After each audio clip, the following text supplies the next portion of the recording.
Tiara ini udah start kan ya?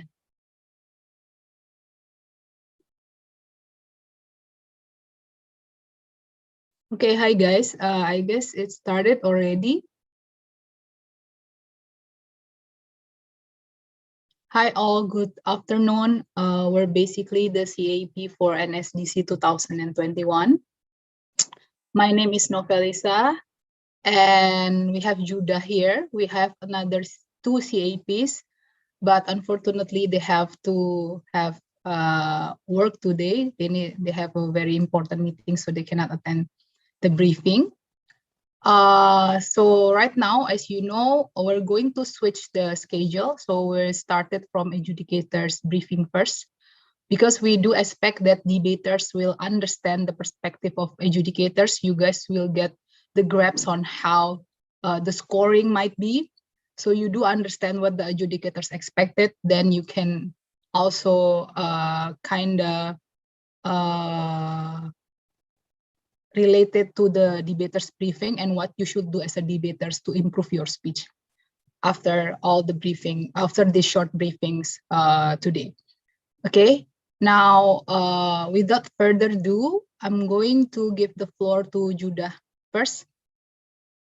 Yep, hello to everyone. deliver the debaters briefing. Yeah. Mutiara, can you allow Judah to share screen? Udah ya? I think yeah, udah. Udah Okay. ya? So again, hello everyone. I am one of the CAP for NSDC 2021. I will be sharing the judge briefings. Let me just open that up right now. Okay, I hope everyone can see that. Clear, yeah? Okay, so let's start off with the judge briefing.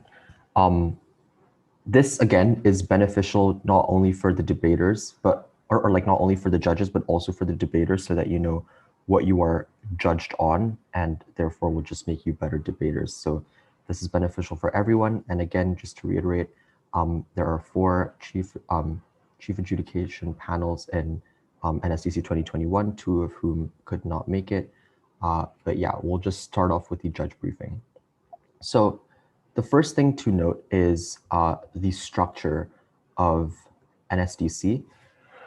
So this, like as all NSDC competitions, we use the World School structure. So that means there are 3 speakers in each team. So 3 in the proposition team and 3 in the opposition team. And they would just go back and forth. So first proposition, first opposition, second proposition, and so on, as you can see in this little diagram here. Again, just a note on organization. So substantive speeches go for 8 minutes and 20 seconds. And substantive speeches are just for the first speaker of the proposition until the third speaker of the proposition, and the first speaker of the opposition to the third speaker of the opposition. So 3 speech yang pertama from each team basically would be a substantive speech. And they can be offered a POI between minute number 1 until minute number 7. And no POIs can be offered at the first minute and the 7 minutes onward. And the reply speeches, each team gets 1 reply speech. So both of those would be 4 minutes and 20 seconds. Remember, no team is allowed to give POIs or points of information to either reply speaker. So if the opposition reply speaker is speaking, obviously the proposition isn't allowed to offer a POI, because that is when they are summarizing the case. And this will be covered a lot more in the debater briefing after this. So what will be discussed in this judge briefing? There are about 6 things. The first is the model judge, or who you should be as a judge. The second is the criteria you should be using as a judge. Third is the judging process. So like, how do you go from deciding a winner to sharing it to your chairs and panels, who are chairs and panels, etc. Fourthly is the marking or scoring range. And this one will be really, really important, even for you qualified judges or like judges who have been judging at NSDC for a lot of years. Fifth is about giving feedback and the reason for decision. And sixth will be judge test information, which will be really, really important because this is where you will be getting your base score for NSDC. So who is the model judge? The model judge is someone we call an average reasonable voter. And so who you are as a judge is you are not just someone who is convinced by whatever each team is telling you. So for example, if a speaker is telling you that the sky is purple, you would obviously not take that into account because you are an average reasonable voter who reasonably knows that the sky isn't purple. So you are someone who is somewhat skeptical, and I will talk to you about the different metrics you should use to become an average reasonable voter.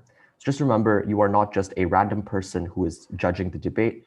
You are someone who is qualified, who's judging the debate, and you are someone who is able to know, generally speaking, right from wrong. So who is the average reasonable voter? And there are about 6 things you should keep in mind to remember who you should be as a judge. So you should be unbiased as a judge, as an average reasonable voter. An average reasonable voter is unbiased. So this means you have no prior idea who is going to win the debate. You are allocated to judging a room, but you do not think before the debate has started that one team is better than the other team. Therefore, one team has to win over the other team. So you have to set aside all your personal opinions about the motion, about specific arguments, and about specific teams who you think might be better than other teams. You do not expect that teams have to argue their preferred arguments or their preferred stance. And you do not discount arguments that they don't like or that you don't like personally, okay? So you are coming into debate as an unbiased individual, as an unbiased voter. You do not have preconceived notions, which comes into the second metric of what a model judge is, or what an average reasonable voter is that you are open-minded and you are concerned. So you are both of those things to decide how to vote. You are then willing to be convinced by the debaters who provide the most compelling arguments or most compelling case, rather than the arguments that you believe are good to make. Thirdly, is a model judge is observant and diligent. This basically means you have to listen fully to whatever the debaters are telling you. So don't doze off, don't sleep while you are judging, don't play with your phone. Be very observant, as the debaters have put in a lot of time to make those speeches good and a lot of training to make those speeches comprehensible as well. You as a judge should also make sure that you try your best to provide them with the necessary quality of adjudication. Fourthly, is that the model judge, or an average reasonable voter, possesses general knowledge. So you have to take on the role of an average intelligent listener and is aware of current affairs and basic facts without letting specialist knowledge interfere with the debate. So that basically means you know generally about the world. So for instance, knowing about who Donald Trump is, who was the previous US president, you should probably know about who he is. So you possess general knowledge, but not super specific knowledge. So you're not expected to know about the entire process of the Afghanistan war, for instance. You're also, fifthly, an expert on debating rules. So you know what World Schools debating rules are, and you understand the words in the motion, or understand what they mean basically, and the roles of each team and speaker. And we will go through those roles as well, we will also go through the World Schools debating rules throughout this briefing. And finally, you have to be accountable and you have to be constructive. So you can justify your decision based on who won the debate and who lost the debate, and make sure that you give debaters feedback and you are constructive in your feedback. Don't act hostile towards them. Remember, this is an educational platform as well. We are trying our best to provide as much insight as possible towards our debaters. Now that we know what a model judge is, what is a model judge not? Or what are the characteristics of a bad judge, or a judge who should not be judging at NSDC?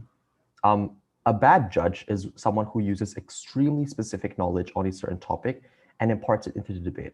So for instance, if you know a lot about economics and the debate is about economics, you as a judge should not use that specific knowledge and force debaters in that room to know everything that you know. Remember, you are an average intelligent voter. You are not an extremely intelligent voter. Secondly, is a model judge does not assess the debate based on the arguments a team could have made, but rather the arguments that a team has made. So don't force teams to do the arguments that you think would be best for that debate. Instead, just assess the debate as it is, how well they explain those arguments, how well they mechanize it. Thirdly, is a model judge should not assess the debate based on refutation that you yourself thinks could be made against that argument. So, for example, if a team makes an argument that you think can be very easily rebutted and you come up with 5 different rebuttals against that argument, that doesn't immediately mean that the team will immediately lose the debate. Make sure you track everything that each speaker is giving and don't impart yourself into the debate or don't put yourself into the debate. Finally is key to that as well. Don't fill in the gaps in analysis or rebuttal that a team has made themselves. So for example, if a team is arguing about something you think is a really good idea, but they don't give enough analysis for that idea, don't then, as a judge, fill in the gaps in analysis or fill in the gaps in logic and then credit them for those gaps that you filled in, okay? So the bottom line is judge the debate as it is, not the way that you think it should have gone. So again, just to summarize, be courteous and respectful to teams and coaches. Do not allow coaches to make signs or signals to debaters. If they are in that Zoom room, for instance, always make yourself available for feedback, and you have to pay attention in rounds. Do not check your phones and make sure that you take good notes. You can only use your phones for timing purposes, but as much as possible, write down everything that each debater is saying and make sure that you are evaluating the debate correctly as an average intelligent voter. So now that that is done, let's talk about the judging criteria. Cara menilai debat, basically, yeah? So the point here is, as a judge, you should assess the round in a holistic and comparative way, ya. Jadi, jangan cuma menilai debat with like what one team said that you thought was profound or what another team said that you thought was a really nice line of rebuttal. Harus komparatif. Jadi, if one team did a really good job but did not respond at all to another team, that could mean that that one team could lose out to that other team just because they did not respond to any points and those points still stood in the end of the debate. So make sure you assess it in a holistic and comparative way. And remember, role fulfillment can be considered in your judgment, but should never be the main reason for a win or a loss. So that means even though the first speaker of the proposition team did a very, very good job becoming a first speaker, it doesn't mean that they immediately win the debate, because the debate is not just judged based on how well you act as one speaker, but rather judged as a whole. So how well did that team respond to the other team's points and build up their own arguments in the end? So this is the World School's judging criteria, and you can read this in your own time, but I will just like to highlight the 3 criteria that we use in order to assess a speech. The 3 criteria we use are content, style, and strategy, which means that a good World School speech is not just a speech that has a speaker speaking really well, speaking with flowery language, with amazing style. It is a speech that has good style, it is a speech that has good content, and it is a speech that is strategic in nature. So do not score speeches just because they have good content.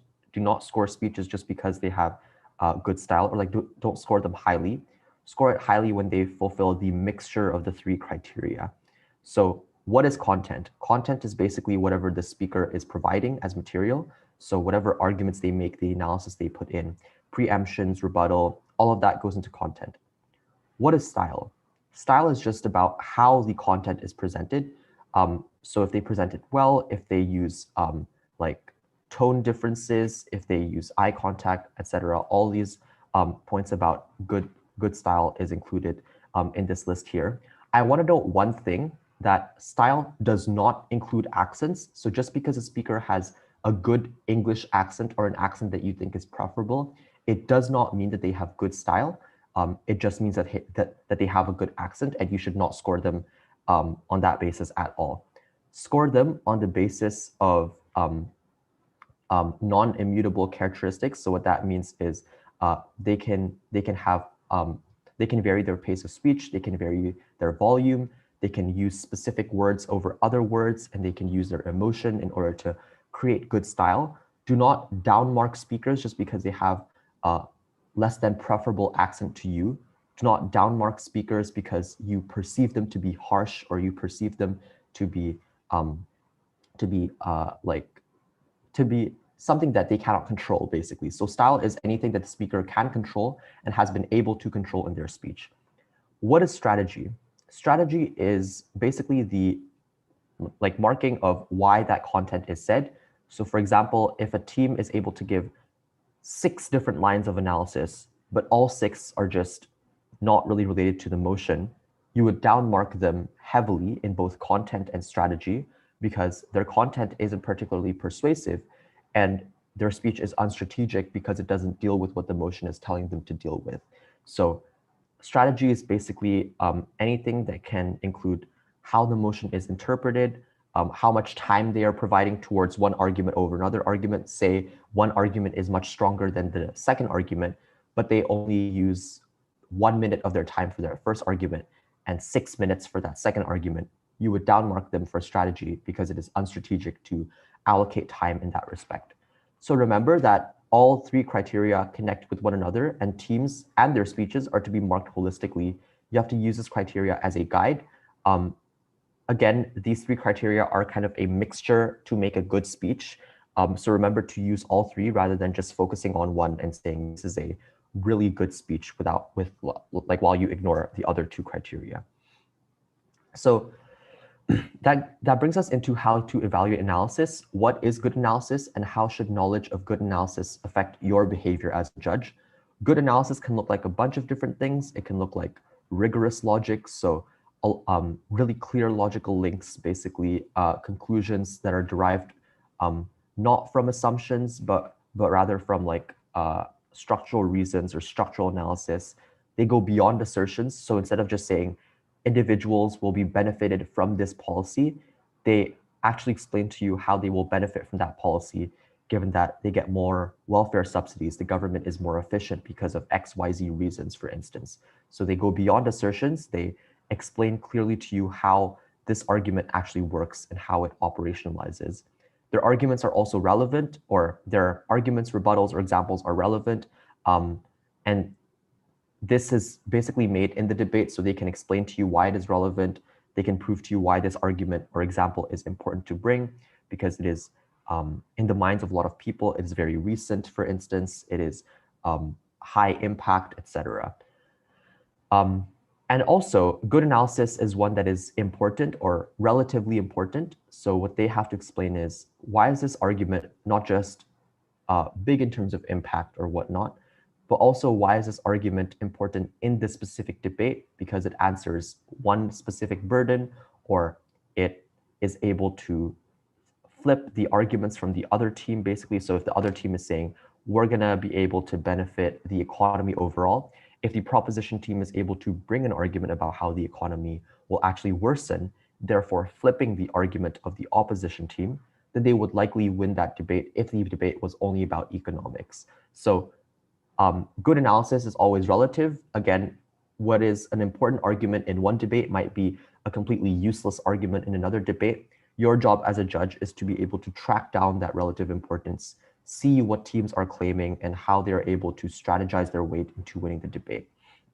And obviously also good analysis is one that is evolving. So if the first speaker says 2 different arguments, the second speaker of that team repeats those 2 arguments, adding nothing else into the debate, and the third speaker repeats those 2 arguments again and adds nothing into the debate, you would count that as potentially not very important analysis just because there is no evolution in the way that speakers are providing their case.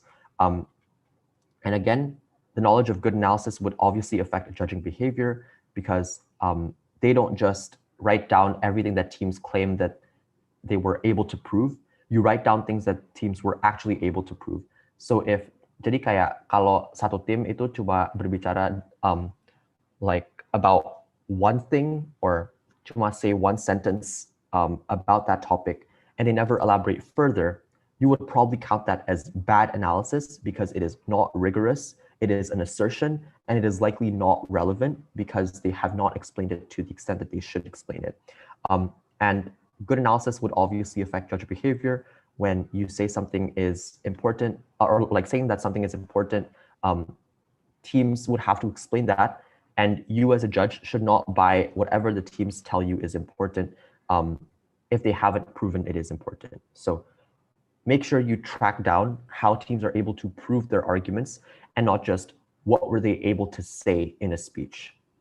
And so I will go through these ones very, very briefly because I don't think they are extremely important. But third speaker speeches, remember, third speakers are not allowed to bring in new arguments. What they are allowed to do, however, is to respond. So they are able to give direct rebuttal. So I'll just put my cursor here so I can track it down. Responding is a broad term covering direct rebuttal, the weighing of arguments, which basically means how strong is one argument compared to another argument. It can also be new examples, and all forms of responsiveness would often involve new ideas, logic, examples, etc. So it is acceptable for third speakers to bring in new ideas in their speeches, but those new ideas cannot be completely new from what their previous speaker said. Those new ideas can look like rebuttal, weighing, and new examples. So no completely new lines of logic, okay? So the thing to remember here is just make sure that the third speaker's speech doesn't bring something completely new that the judge could never have assumed would come out of the third speaker's speech. So there are a couple types of third speaker speeches. One extreme of a third speaker speech would be something where like nothing in that speech sounds remotely new. Everything is completely a copy paste of what their previous speaker said. That makes that third speaker speech quite bad, or you would score that speech quite low because that speech doesn't bring anything new to the debate in terms of responses, etc. Another extreme would be where a third speaker just brings every single analysis in the debate that is actually relevant, but everything is new analysis that the proposition or the opposition is completely unable to respond to it. Make sure that in this instance, you would also score that speech. You could score that speech quite highly in content, for example, but you would score it quite low in strategy because it is quite unstrategic for that speaker to bring in all the material in the debate. The best type of third speaker speeches then is one where new material can be introduced in some lines of analysis, new examples, or new ways of understanding what is the comparison in the debate, but that still has to meet the standard of responsiveness. And even then, there's still less time for the other side to respond, so you would still have to slightly downmark it in terms of strategy. Sorry, let me just deal with something really quickly.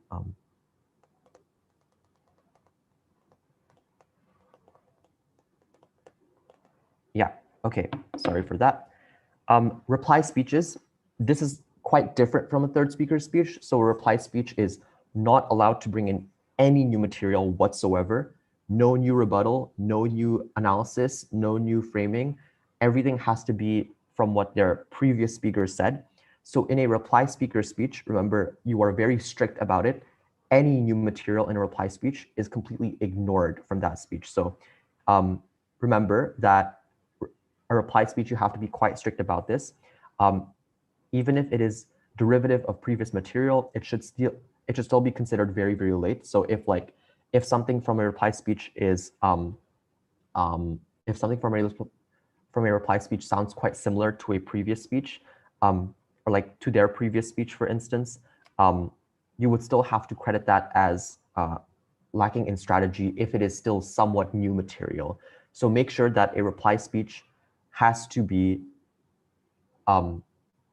basically the same thing that what every previous speaker has said.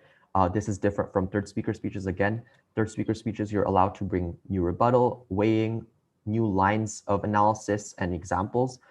There is some leeway there, but in reply speeches, it is completely not allowed. And you as a judge should be able to know what is extremely new material or what is new material and what is material that is just repeated from the previous speakers. And this is just something quick to note about iron person rules. The only thing that you have to know as a judge, if you are a chair or a panel or a trainee, judges should score the speeches and judge the debate as if there was no interruption at all. So an iron person basically looks like if the proposition team only has 2 speakers because one speaker disconnected, got sick, or just can't attend the round. They will be able to work it out by themselves. So for instance, one speaker speaks in the first proposition and the third proposition, and the other speaker speaks in the second proposition and the reply speech. You as a judge should just judge the debate as if it were done by 3 different speakers and a reply speech, you can input this in the tab, and that will be talked about in the tech briefing later on. But the point here is judge the debate as it is, score the speeches as it is, score the speeches in terms of how good you thought they were, and judge the debate as if in terms of like how good you thought each team did in the round. And make sure that you do not put a bias against teams who have an iron person. So for example, if a team only has 2 speakers, but the other team has 3 speakers, that 2-speaker team could still win the debate because you are judging the debate as it is. You are not judging the debate as if one team is immediately going to lose. So do not put immediate losses at all at any point in time. And that is a pretty important rule in judging any type of debate. And in terms of points of information, remember that they can be offered between the 1st and 7th minute. You as a judge should track how many POIs were provided. In WSDC or in NSDC, the style that we are using penalizes speakers for not taking a POI. So if a speaker does not take a POI, even though multiple POIs were offered to them, you have to adjust their score and minus it by 0.5 or 1 or 2. So if they just keep ignoring every single POI, even though like multiple was offered by the other team, you can take away 2 points from that speech. So for example, if that speech was a 73, you can make it a 71 speech, or you would have to make it a 71 speech because that speaker just did not take any POIs. But remember that if the speech is already a 68, for example, like a 70 is an average speech in NSDC. If that speech is a 68, you are not allowed to take away 2 points because the speech is already below average, it's already quite below average. So in that instance, you would probably only subtract about like 1 point or 0.5 points, making it a 67 or a 67.5, depending on how unengaging that speaker became because they didn't take a point of information. And equally, in a speech that is already a 74, for instance, you cannot add an additional 2 marks because that speech is already excellent. So presumably what you could do here is you could just not add anything, or you could just add a 74.5. So make sure that if a speaker does really well in answering POIs and it is a really good speech already, you don't have to make it a 76 instead of a 74. You can keep it as a 74. That's completely fine. Okay. So now let's get into the judging process. And this is where I guess the more important stuff comes in. How do you judge a debate? So it is important to remember that you have to track a debate. So that means each speaker, you should know what each speaker was able to provide in the debate. Don't say that whatever the first speaker said was only credited towards the third speaker, for example. That becomes pretty annoying for the speakers, but it is also incorrect judging because you are not providing the correct credit for speakers who are actually bringing that analysis. So this is how the process goes. You track the debate. I have my pen and paper, or you can type it up on your laptop or any other medium that you use. Track the debate in some way. After you've done that, you can identify and rank the issues. So for example, if a debate talks about the principle of providing development aid, the benefits of development aid, and the ways this impacts minorities, that would be 3 different issues in the debate. And you would identify what those issues are, and then rank them in terms of which issues were most important in the round, which issues are potentially just not important at all. After that, you have to evaluate who won the issues. So for example, if proposition gives a more compelling argument and is better able to rebut the points from the opposition team, they have won that first issue, for example. And after you've done all of that evaluation, after you've done those 3 things, then you would decide on who won the debate. And it's usually the team who won the most important issues and not the team that won the most issues. What do I mean by this? I mean, there could be an instance or a scenario in which one team wins 2 out of 3 issues, but those 2 issues have become really unimportant in the debate, and that last issue becomes the most important issue in the debate. The team that wins that last issue wins the debate because they won the most important issue, and those 2 other issues were rendered useless or unimportant at the end of the debate. So decide on the winning team based on who won the most important issues and not on a numerical value who won the most number of issues, okay? So you judge based on most important issues and not the most amount of issues. After that, you would then decide on speaker scores. So who did you think was the most contributive in that team? Who did you think provided the most analysis, etc. And then that speaker would get the best score in the team. You would submit the ballot. After the panel has submitted the ballot, so sometimes it looks like one chair and then two panelists. After everyone has submitted a ballot, you would share your call to one another. So the panelist shares their call to everyone. So they would say something like, I had a proposition win. The second panelist would say, oh no, I had an opposition win. Then the chair says, I had a proposition win. In the end, because two judges in that panel decided on a proposition win and one judge decided on an opposition win, those two judges ended up winning, ended up having their vote casted for the proposition, and therefore proposition won the debate. And remember, in the discussion process, only the chair is allowed to mediate that discussion. So the chair is allowed to ask panel number one, what did you think about this argument? Or what did you think about this issue? Panel number two, what did you think about this other issue, for example? The chair is the one who starts off the discussion and is the one who organizes the discussion in order to make it civil and in order to make it a smooth process. Panelists should only provide their opinion on something or speak on something when the chair asks them about it specifically. After that discussion process happens, the chair delivers the OA, and every judge is allowed to give individual feedback. So OA is oral adjudication. The oral adjudication is basically the reason for why one team won over another, and a couple general comments if you'd like as well. But only the chair provides that, and then every other judge, both the chair and the two panelists, for example, could provide individual feedback to speakers if they ask for it. So that is the judging process. Let's understand how you actually judge a debate. So over here, I told you to identify and rank the issues. Let's start off with that first process. How do you actually identify the issues? So there are three ways that you can do that. The first way is to just listen to the debate, and the debaters will tell you what those issues are. So for example, under the motion, this House would ban smoking, the two main issues, as a first speaker would provide it as, or as the whole team would provide it as, would be number one, is it a legitimate choice to smoke? And the proposition would say no, and the opposition would say yes, because it is this House would ban smoking motion. And the second main issue would be, does banning smoking reduce harms on smokers and their families? So the first question is more of a principle one. Is it a legitimate choice to do this? And secondly, is it a beneficial choice to do this? Or does banning would actually reduce harms on smokers and their families? The proposition would say, yes, it does reduce harms and it is beneficial. The opposition would say, no, it doesn't reduce any harms. It actually becomes even more harmful if you ban smoking than if you didn't ban smoking, for instance. So in most cases, debaters will do it for you. Debaters will tell you, here are the issues in the debate, or here are my arguments for the debate. That would be your cue to understand what issues exist in that debate. But in the case in which debaters do not tell you what their issues are, or do not tell you what their arguments are, you have to track and evaluate arguments and engagement in the round. So if by and large, the debaters were talking about whether or not it is okay for you to smoke, or whether or not it is justified for you to smoke, that would be one of the clashes in the debate. Is it justified to do this action?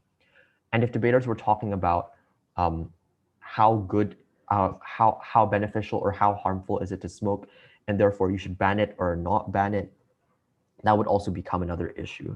Yeah. So the point here is really to just track the debate as much as you can, because if you track the debate and make sure you understand what each speaker is saying, you don't have to write down every single word that they're saying, but every logical link, every idea that they're providing to the debate, you have to take note of that, because then that would allow you to make the correct decision rather than the decision that you assume to be correct or that you intuitively believe is correct. And also, if there is no clash and you cannot track those things, it is also important to identify an issues to identify what issues came about in the debate or as they emerge in the debate. So for example, if the first speakers of each team from the proposition and the opposition were talking about the exact same thing, if they were talking about the exact same thing, and it was only one issue. But then the second and third speakers were talking about another thing as well, because second speakers are allowed to bring new arguments into the debate. That would also count as an issue. So remember, issues are not just about what the first speakers provide in the debate. It is also about what other speakers provide throughout the debate. So make sure you listen throughout the debate and not just to specific speakers. And under this, I want to put a note. Remember that judges are supposed to evaluate what is in the debate and not what they feel like is supposed to be in the debate. So a note here is how to not enter the debate, or how to be a good judge, is to make sure that you ask yourself, what does the motion require for teams to prove? What is the burden of proof?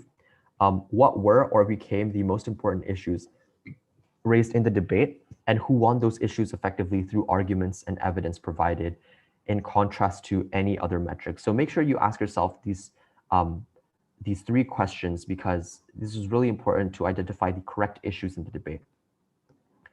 After you've identified those issues, then comes the time to weigh or rank those issues. So how do you actually do that? Well, it's quite easy, and there are about 4 different ways that you can rank issues. The first way is to ask, what did teams explicitly agree on as important? So for example, if the first proposition says, we have to protect the environment, and this is how you should do it, and the first opposition says, yes, we have to protect the environment, but I am offering you this alternative way of protecting the environment. Both teams agree it is important to protect the environment. The question is just which team proves that their metric or their mechanism to protect the environment is more important, is more successful, is more beneficial, etc. So what do teams agree on as important? And if both teams agreed on this one issue to be important, that issue ends up becoming more important in the debate.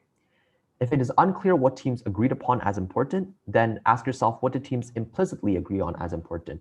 So for example, if they talk a lot about helping minorities and the vulnerability of minorities, you could conclude that both teams agree that protecting minorities is an important issue in the debate because they are so vulnerable and whatnot. If that is still not clear, then ask yourself the reasons given by teams on why a particular issue matters more than other issues. So for example, if a team says something like, the principle in the debate matters more than any benefits in the debate because the principle can exist absent benefits or without any benefits, and because this is a moral duty that just has to be followed by like governments or other kind of groups, you would be okay to assume that that specific issue is the more important issue because that team has already made it explicit that this is the thing that you should judge the debate upon. If in the instance there is no explicit weighing done by any team, so let's say in your debate, neither of these 3 things happened, which then would probably make it not a very good debate. If there is no explicit weighing whatsoever, only then enter into the debate as an average intelligent voter to then decide the ranking of issues. So not as you yourself as a personal judge, or like as a judge with your own opinions and ideas, or like a person with your own ideas. You come in as the average reasonable person, or average reasonable voter, or average intelligent voter. All of those mean the same thing, basically. You then enter and explain which ideas or which issues you thought were the most important. So the examples of weighing could be the size of the group impacted or the extent of that impact existing, okay? And just remember that it is usually very, very, very unlikely that you would have to do this and have to just decide on that way up yourself. Usually teams will tell you something like, this argument is the most important argument because of XYZ reasons. In that instance, you would take that and you would see the degree to which that argument or that importance layer is proven by a team, and then you would judge based on that metric. So that's how you weigh issues. So now we would get to the marking range, and this is where it is very, very important for both invited judges and for N1 judges to take note of. The marking range, and as I have noted previously, is you would use style, content, and strategy, and we've already covered that, so I won't cover that again. But just to take note, speaker scores are a mathematical expression of your decision, and they help you evaluate individual performance of a speaker. So you have already given the win to one team over another team, but potentially it could be that in that one team, only one speaker was good and in that other team, 3 speakers, all of them were the same level, right? The way that you reflect this is through a speaker score. You give that speaker who did really, really well a higher speaker score than the other 2 members, and you would give the other team a similar speaker score throughout all 3 or all 4 speeches. So just remember that that is what a speaker score is. That is why we have speaker scores. And remember, the first thing that you should do as a judge is to decide who won the debate. After you have decided who won the debate, then you can decide on the speaker scores. And remember, the team that is winning the debate has to have a higher speaker score than the team that is losing the debate. So for example, if you have a team that won the debate with a speaker score of 250, and the team that lost the debate, or then the team that lost the debate has to have a score lower than 250. So it could be 249.5, it can be 249, it could be 240, who knows? The point is it has to be lower than the team that won the debate. Okay, this is the speaker scale that we'll be using in NSDC. Please remember that an average speech, so a speech that is able to fulfill the basic rules, and I will show you how to understand what is an average speech and what is a above average or below average speech. Remember, an average speech gets a 70, okay? It gets a 70, it does not get a 71, it does not get a 75. Like in other scales, like if you are a British parliamentary judge or an Asian parliamentary judge, the average would be 75. That is not the case with NSDC. NSDC uses this speaker scale, so just use, see, it is from 60 to 80. An average speech would get a 70. Please remember that as the middle range. So the middle range is not anything other than 70. This is a bit different for the reply speaker. A reply speech is half the mark of a substantive speech. So a reply speech would get a 35 as the average score, which means if a reply speaker did a pretty decent job, they were an average speaker, they summarized the points decently well, they would get a 35 and they would not get a 70 because a 70 does not exist in the reply speaker scale. The reply speakers can get a score between 30 and 40. Substantive speakers, which is first, second, and third speakers, can get a score between 60 and 80. Okay, so please refer to this nifty table. If a speaker does a good job, they get a 70. If they do a very good job, it is a 71 to a 73. Satisfactory is a 67, 69, etc. Yeah, so I just want to note this one as well. So remember that you are marking based on content, style, and strategy. So if a speaker does average in content, style, and strategy, they would get a mark of 70, in which they get a score of 28 for content, 28 for style, and 14 for strategy. This is not very important for you to know, but just remember that because you are using all three criteria of judging, that you should score speeches based on that criteria. So if a speech does really well in content, but not so well in style, you would adjust the speaker score. So for example, the speaker score could be a 30, but the style is just a 26 or even a 20, or like it's just a 27 or even a 26. If the style score is a 26 and the content score is a 30 and their strategy score is a 14, they would get the same speaker score as someone else who did average in all three criteria, okay? So the point is, make sure, number one, that you take into account the criteria that we are judging debates upon, which is style, content, and strategy. And number two is take into account the speaker scale that we are using. So this is where it becomes extremely important. So how do you actually judge speeches? This is the scale for a below average speech. So anything below a 70, which is a 60 to a 69, that would be a below average speech. Please remember, it is extremely rare for a speaker in NSDC to get a 63. It is actually also quite rare for a speaker to get a 64 or a 65. A 64 would genuinely entail a speaker speaking half of the time or just is largely inaudible for the majority of their speech, okay? So let me read out the scale for a 64 to a 66. Some of the points made are relevant to the debate. Arguments or rebuttals are made with some explanation and analysis, but with significant logical gaps. So that would kind of look like a speaker who is just asserting all their points and sometimes the speech is quite difficult to follow because their style was quite bad. That would be a 64 to 66. That would not be a 60. That would not be a 61.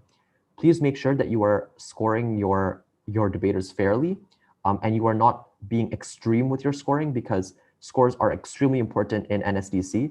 This ends up deciding who gets a shot in Team Indonesia and who doesn't get a shot.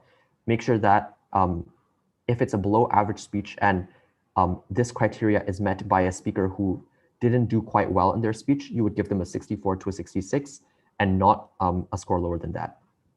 So I have marked in here how you should be cautious of your scoring. The red is instances in which it is near to impossible, or dare I say impossible, for a speaker to get that score. A yellow is an instance in which it is quite rare for a speaker to get that score. They would have to do quite bad in order to get that score. Or they would have to give a speech that doesn't end up meeting most of the criteria that is told to them for NSDC speeches. The green is where you should aim to be at, okay? So the green is good. It means good. It is very, very likely that all your speeches that you score in an NSDC are likely to be in the green region, either here or in this other one that I will talk about. But yeah, the green region is basically where like most of the points made are relevant to the debate.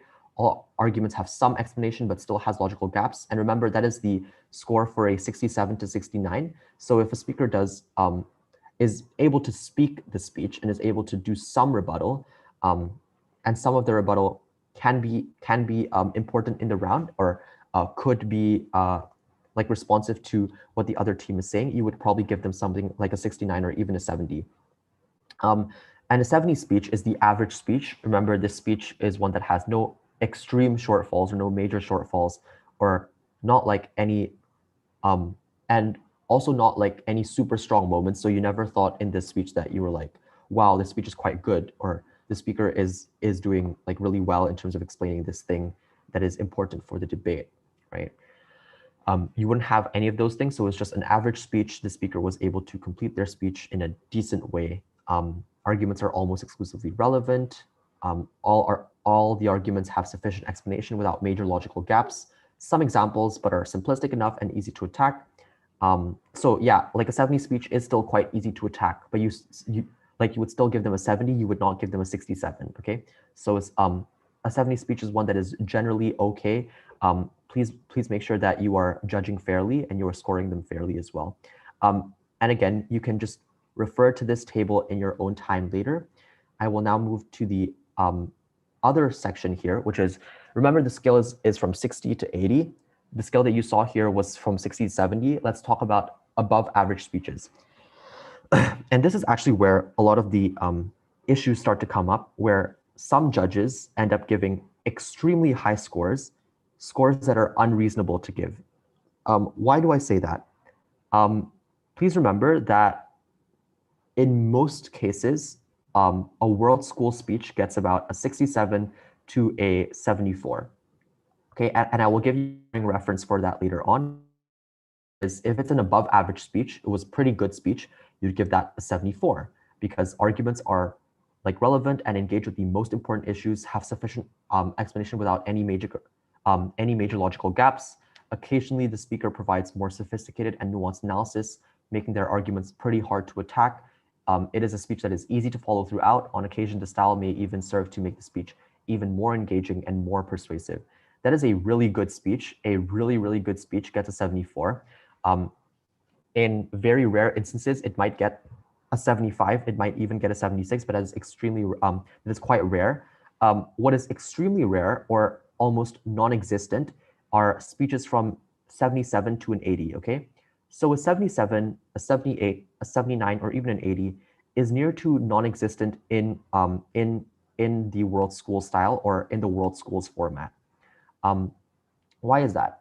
It is because that speech would literally have to make you believe that there is absolutely no other speech in existence or could come up to existence to be better than that speech, okay? So this would have to be above and beyond not just your expectations, but the world's expectations of what a good speech is, okay?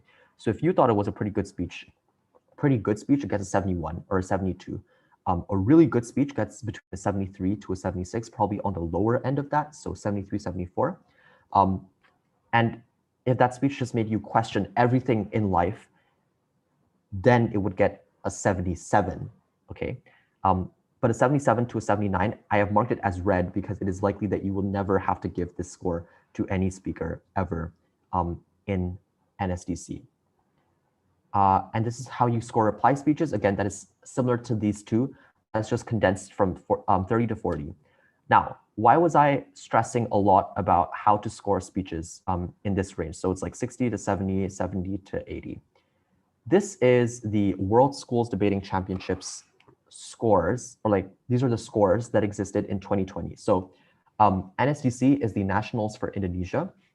World Schools Debating Championships is the World Championships where every single country sends their national delegates, right? In the World Schools Championships, the best speaker of the world got an average of a 73.7. So that looked like this range, a 73.7 on the lower end of what is considered a very good speech. That is the best speaker in the world. So if you give someone in NSDC a 74, you would genuinely have to believe that they are better than the best speaker of the world if they spoke consistently like that throughout the whole competition. Okay, so please remember that to be fair with your scoring, don't underscore, don't overscore. That is there, like there is a sweet spot in terms of how you are allowed to score speeches. Just make sure that you are being quite reasonable. We obviously trust you all as judges, but make sure that you look back at like the top 10 speakers at last year's World Schools Debating Championships. The best speaker of each division got about a 73 to a 74. The best speaker of one division actually got the lower end of a 73, so a 73.1, okay? So please keep that in mind when you are scoring speakers. Please do not go overboard and give someone a 79 if you are a single chair. That is quite unreasonable because it is near to impossible that a speaker is able to get a 79 in NSDC or even WSDC or in this style of debating. Okay, so please refer back to this scale. This scale is really important for your usage. Please also look at the color coded here. The color coding here. Green is good. Yellow is where you have to be quite skeptical of yourself. Red is almost pretty out of reach. Okay. So please keep that in mind. Okay, and in terms of margins and how you just like determine the margin of win for one team over another, please look at this bullet pointed list. So a 0 to 2 margin would be a very close debate.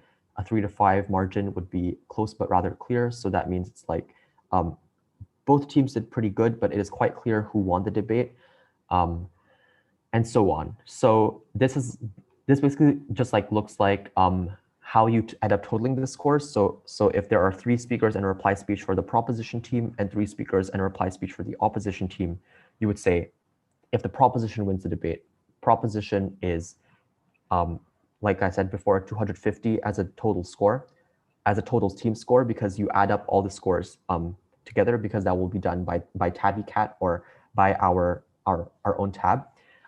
If the total score of the proposition team is 250 and the opposition team is 248, you would then conclude from that scoring range that it is a very close debate. Okay, so just make sure that in terms of margins, you check yourself based on these bullet points. So like once you have done the scoring by all teams, you could probably be allowed to adjust scores if you thought that it was still a pretty close debate. If you thought it was a very clear debate, but your scores don't reflect that yet, this is a pretty good tool to kind of look back and see how reasonable are you with your margins. Okay, and the fifth thing to talk about here is just about giving feedback and oral adjudication. So there's just 2 things to note here, and we'll go through this quite quickly. So a good OA is one that is able to cover all 3 like metrics of judging. So that would look like content, strategy, and style. So in terms of content, were the arguments well explained? And also, were they merely stating a consequence versus explaining why it is a consequence and its impact? And in terms of strategy, did they like dilute the importance of their arguments? Did they spend too much or too little time on rebuttals? In terms of style, were speakers clear? Were they disruptive during the debate? How did their style impact their speech, etc.? So remember, a good OA is one that uses the debater's words, their examples. It is one that is comparative. So if the proposition said this, how did that compare to what the opposition team said? And please remember in your OA to show confidence in your decision and to make sure that you are clear that this is a decision that cannot be changed just because debaters don't like it, etc.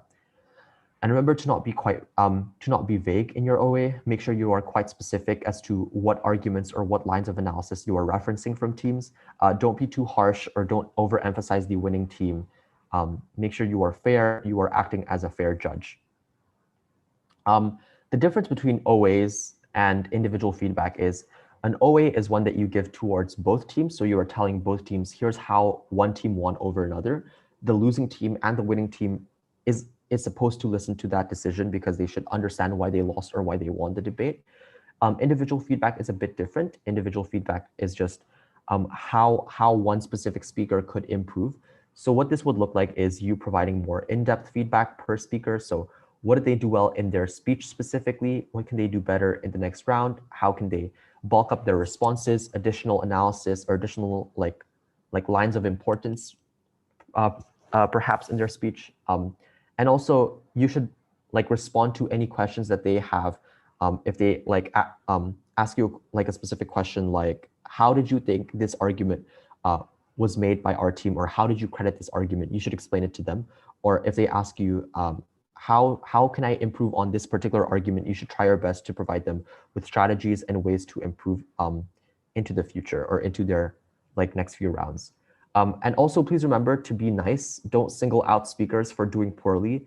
So if you thought that one speaker did really well, or like two speakers did really well in a team, but one speaker just did so bad that their team ended up losing, don't keep saying that you were the reason why your team lost. That is very, very unconstructive, and we do not condone that in NSDC.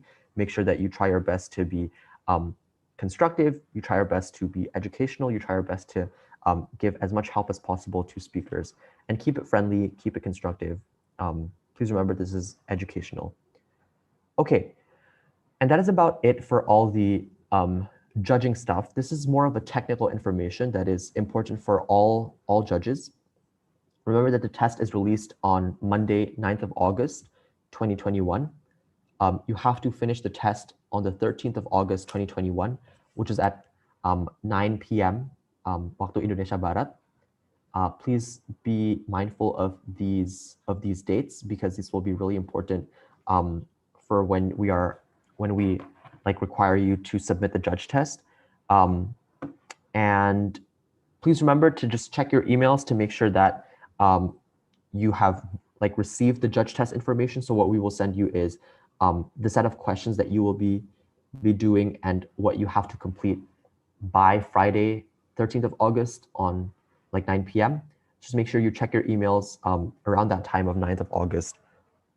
We will title the email NSDC Judge Test Action Required so that you know that this is what you have to reference. So if you'd like, you can take a screenshot of this or you can refer back to this because it is live streamed as well.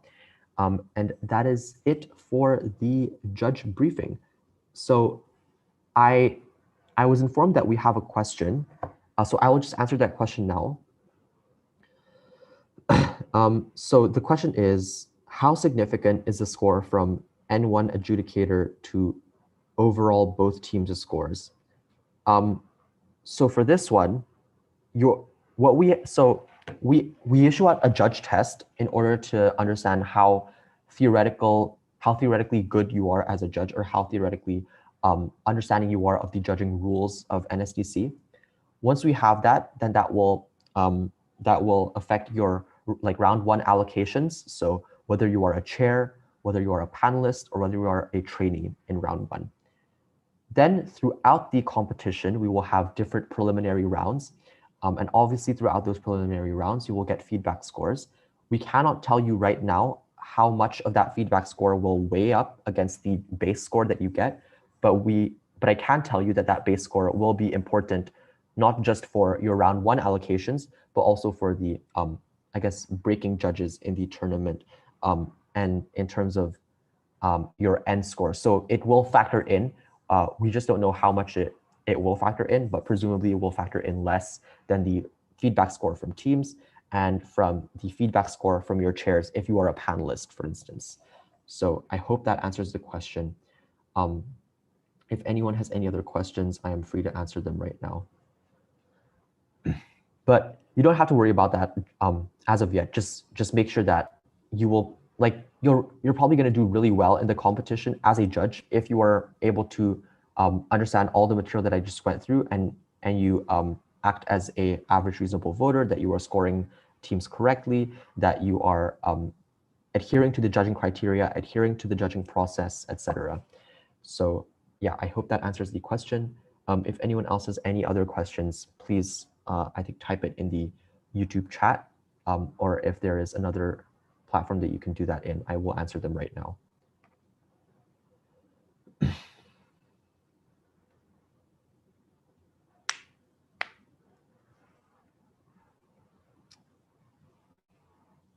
Okay, I think there aren't any other questions as of right now. So in that case, thank you everyone for having me. I hope the judging seminar has been quite clear.